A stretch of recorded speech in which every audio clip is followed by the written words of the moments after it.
महैतुकीं प्रेम घन दिव्यमूर्तिम् आचार्यरूपं प्रणवं नमामि। आचार्यरूपं प्रणवं नमामि।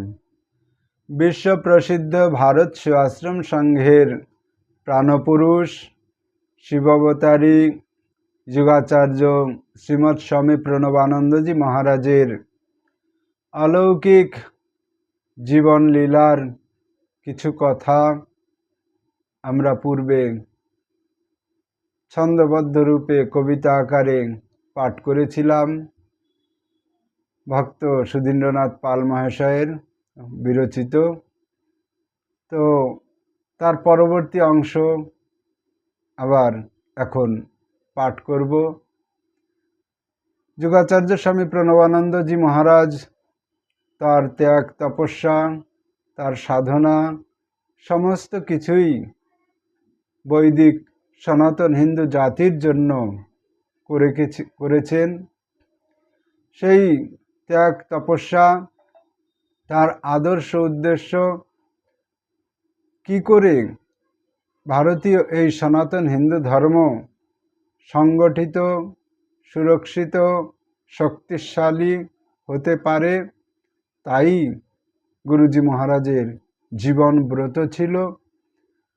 তো সেই মহান পুরুষ তারই জীবন লীলা আমরা যারা ভক্ত, আমরা যারা তার আশ্রিত সন্তান, তাদের কাছে তো অনুপ্রেরণা বটেই।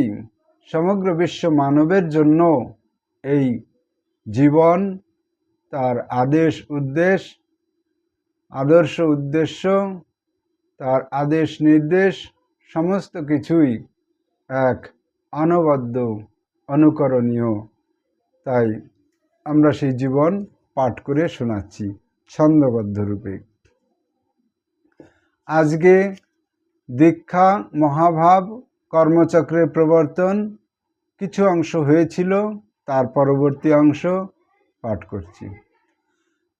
কর্মচক্র প্রকাশিতে আবির্ভাব ধরণীতে বাঞ্ছা যার জগত কল্যাণ, মহাভাব অন্তরে প্রকৃতিস্থ বাহিরে নানা স্থানে করেন ভ্রমণ।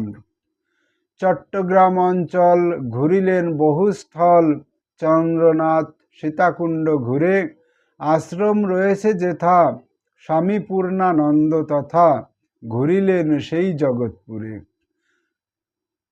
ভাগবতী মহাভাগবতী শক্তি প্রকাশিতে ত্বরাগতি, করিবারে স্থান নির্বাচন,